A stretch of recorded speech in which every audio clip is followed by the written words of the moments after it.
welcome to Mindy's Manic Monday. How are you doing, Mindy? I always very good, very good. Well, same here. Good to see you It's again, pretty Charles. good. Well, I am even doing better because look at this amazing guest we have here. Yes, today we're gonna have Tina Dow, one of the beautiful top agent at our office. Welcome, Tina. Thank you. How are you doing, Tina? I'm doing great. Thank you for asking. How are No you? kidding. Great. And it is Charles, don't be 2021. nervous. Oh my Don't be God. nervous. Yeah, I'm very nervous. I could see I've been sweating, and this has been really terrific. But you always have amazing guests, and Tina here. So today is March 1st. We just ended the month of February, right? Right. Correct. We have two special event in February, which is Lunar New Year and Valentine, right? Right. Lunar New Year's, back to back. We haven't seen for a long time, and this is the envelope for you, special for you. Happy New Year! Thank you. Thank you. Did you get one, Charles? I did. Yeah. I mean, should I get one from you as well, or just from me? Oh, you over one.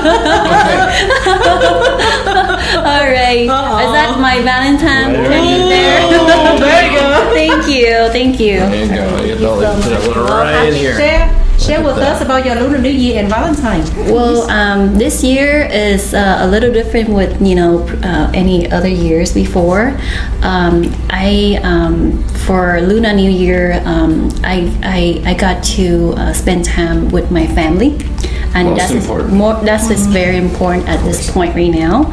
And since Valentine is back to back with Lunar New Year, Yes. we stay home and celebrate. Just to be safe. Sure. Yeah, for our family, because we have my in-law too. So just for her safety, we decided not to go anywhere. That's good. Yeah, limit our. Although Orange County, even though with COVID it was a bit shut down, but luckily Right. there are at least some things that you could open. You can at least go to the stores and get supplies, get Right. candles, get all this We stuff. do go out, but certain place that we prefer not to go at this Right. point. Yeah. It's just so amazing to see all the chrysanthemum, flowers and decorations, and Yeah. it was definitely subdued. But you heard some firecrackers going off here and there. Yeah, we turn on YouTube. We turn on YouTube. Yeah. We watched last year's, And the, right? Yeah, the neighbor knock on our door, say, "What happened?" Yeah. But did you receive anything special from your husband? I got a surprise gift from him because it's also our 5th year anniversary as well. Congratulations. It's a few days after Valentine. That's after that's when we met. So I got flower, of course, and then also he bought me an a surprise, gift that I cannot disclose here. A brand new Tesla. Okay, well anyway. He is a lucky person to help you. Thank you. I have to Thank say you. that. Yes. All right, Charles.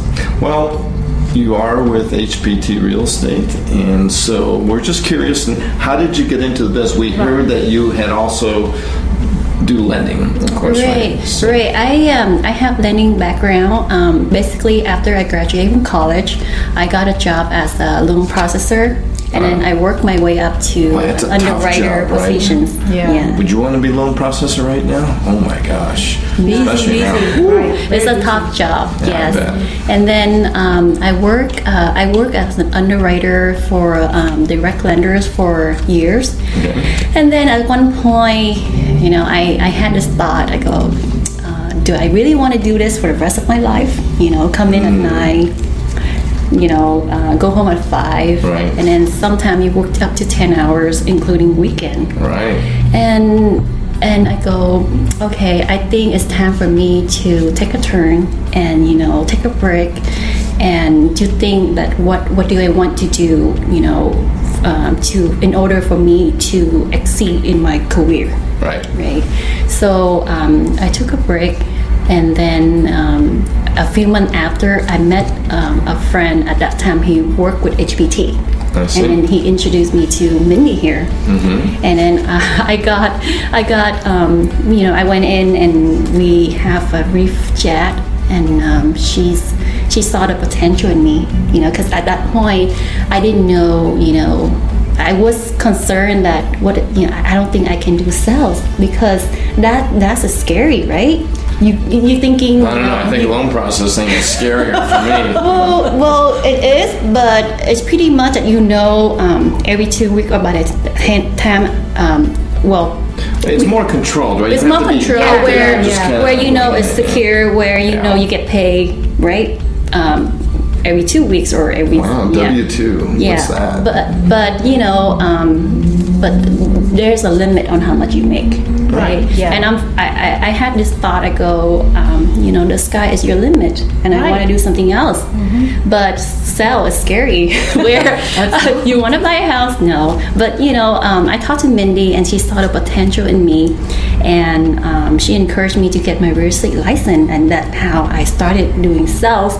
So I think I officially started working with her as a real estate broker associate in 2014, and then I'm still here. And skyrocketed from there till now. So how is that you've been doing loan processing? Obviously, you see real estate. It's not just refis, right? You're looking at transactions. Right. And did you ever have that thought, like, I could do this? I mean, agents are just kind of a few contracts here and there. We do the heavy work in the lending, but did you at one time go, this is kind of interesting? Well, when you look at when you do loan processing and underwriting, right. and as the file come in and you see the purchase transaction and you see how much people make, you think like, oh my God, I can do this as well. Yeah. But it's different. It's a different world. In reality, at first when you interact with client, you have to know what to say, and it's first impressions. They are relying on you as an expert. It's their largest purchase that they're ever going to make in their lifetime, and you have to tell me what to do. Exactly. And then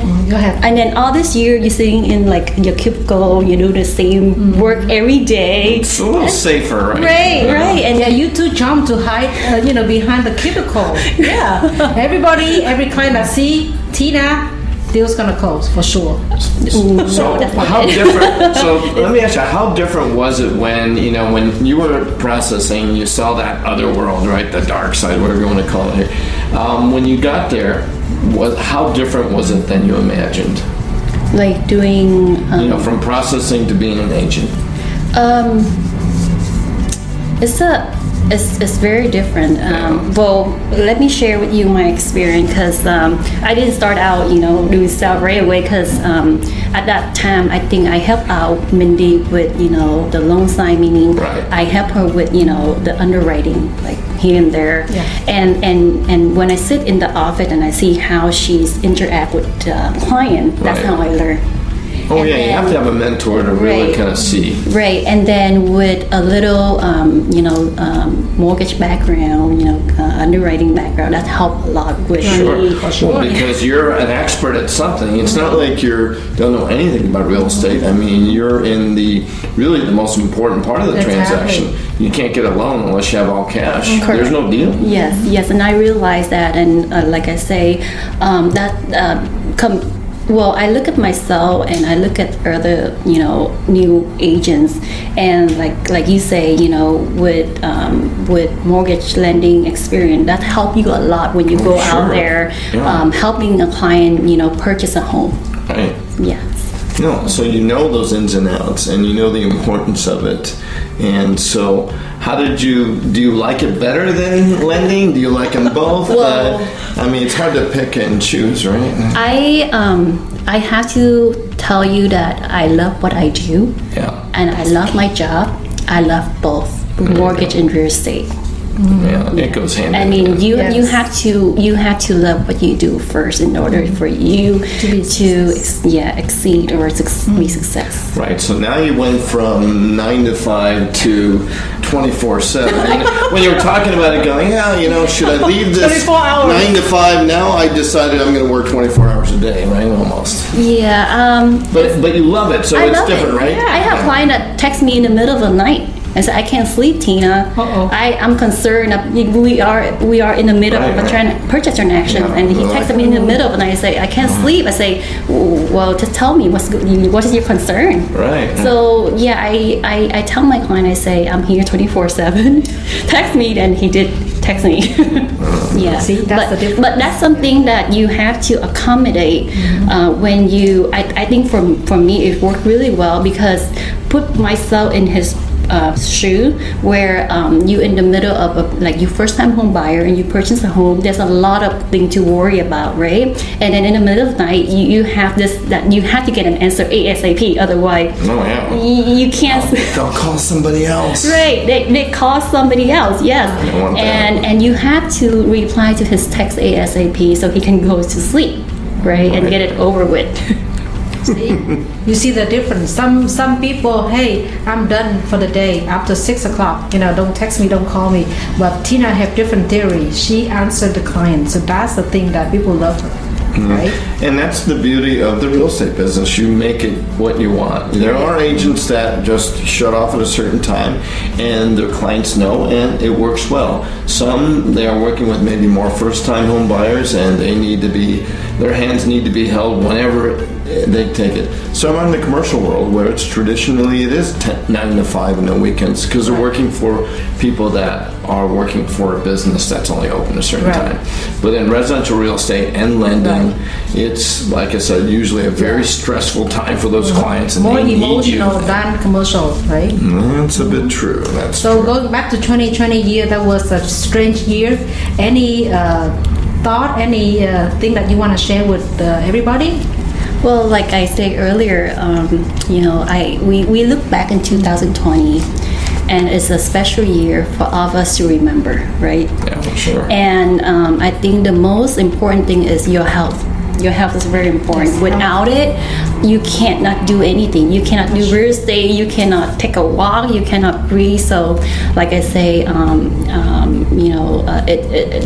with the whole COVID-19 and pandemic back in 2020, and it's still carrying on to this year. Oh yeah, right? it's still. But we have to be positive, be on the bright side, and the future is ahead of us. And like I say, we have to think positive, and that's what I'm doing right now.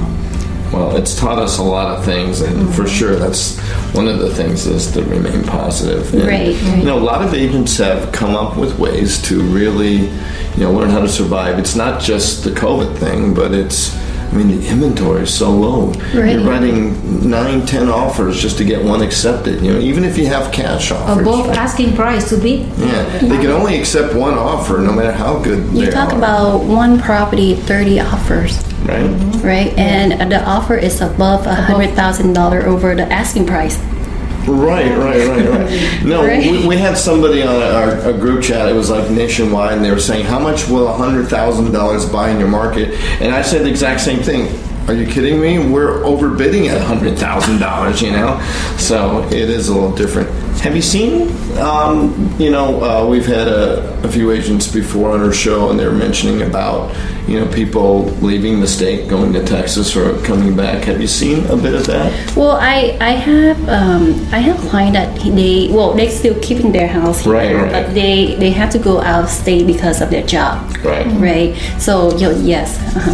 So they did leave and they got something even though they're working. But a lot of people don't have to actually go to work anymore. At least they could work out of home. Right. Yeah, virtually working now. Right. Yeah. They're looking for like detached garage, a property with 4 bedrooms instead of 3, extra space, right? Right. That's kind of the well, trend.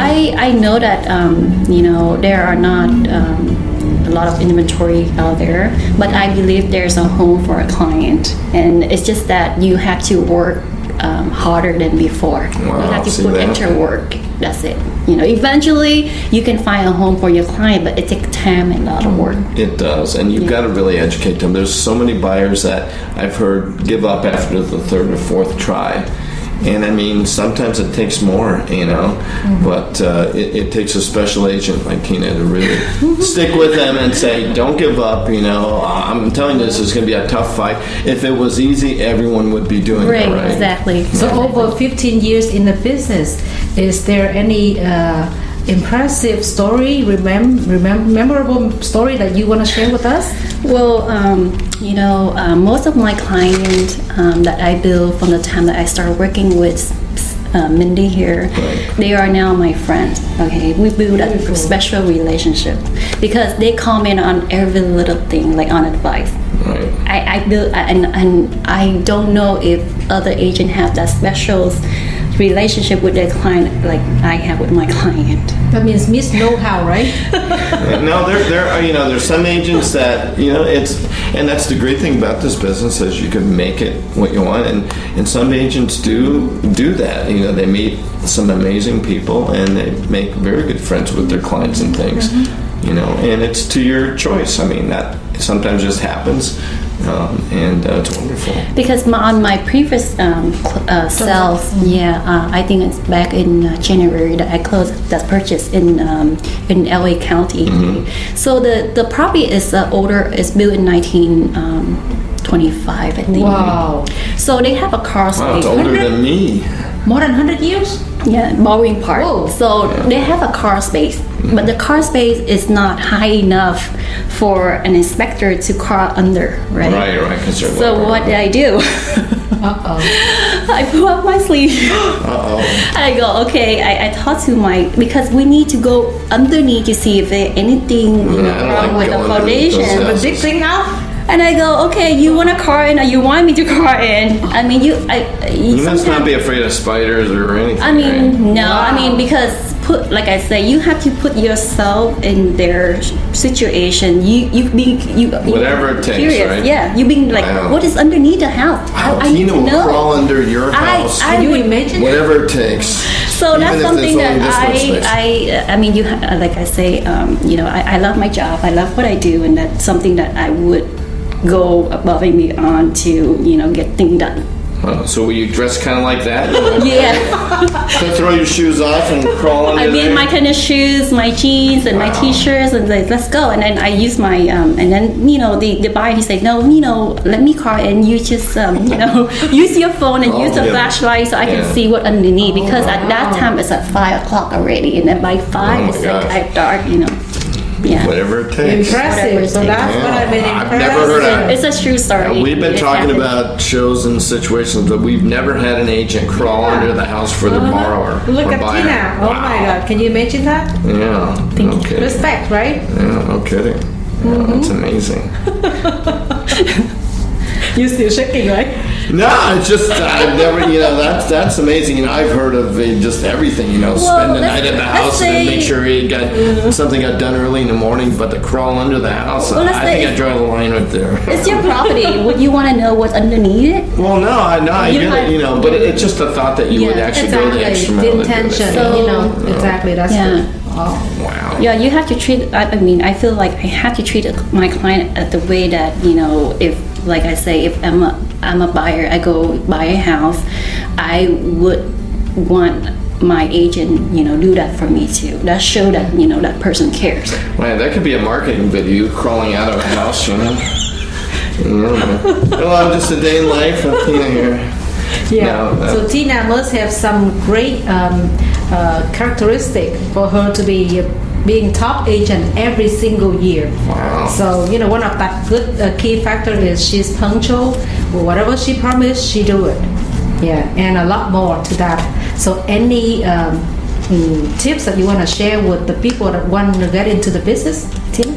Well, real estate is, like I said, I love real estate. I love what I do because the sky is the limit.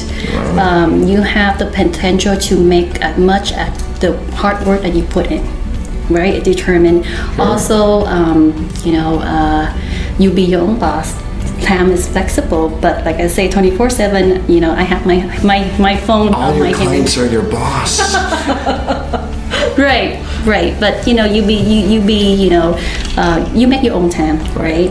Also, the main thing is that when you can help someone that can find their home, so they can achieve their American dream.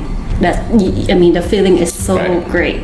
Yeah, no, without a doubt, that's, that sometimes in commercial real estate, I kind of miss that because, that just satisfaction, especially with our first home, and that's where the emotion is, but the nerve-wracking kind of part of it, is very difficult. And I mean, everyone could remember, their first, even real estate agents remember their first transaction, right? No one ever forgets. And I think the key is to listen and to understand your client. That's very And the key important. word, right? Yeah. Yeah. Yeah. Great agents do a lot more listening than talking. Right. I should learn a little bit more. So Charles, you've been exciting to see our special guest today, Tina. You have any special more questions for her? Well, it's always wonderful to talk to your agents. Everyone's got a slightly different recipe, Exactly. slightly different formula for the success. But in the end, it all boils down to a few key things that all agents do is they love their job, they love what they do, and they really are there to fight for their clients and to do whatever it takes. And I think that's common. And you could have very different, Darwin that's coming up in the show, I'm sure he's going to be very different. Many other agents have different ways of getting things done, but I think it always comes down to those key factors. It's amazing. That's right. All right. Well, thank you, Tina, for joining us on Mindy's Manic Monday, where we have so many amazing guests like Tina coming on the show. Well, thank you, Charles and Mindy, for having me today. So next time we would like to invite you on stage again with a more interesting story. Not like crawling thing, but maybe Crawling beautiful. underneath. No, that's pretty good. We need to be on site and see you do that. So, all right, everyone, thank you very much for joining us. We will see you guys next week on Mindy's Manic Monday. Bye, guys. All right, thank you.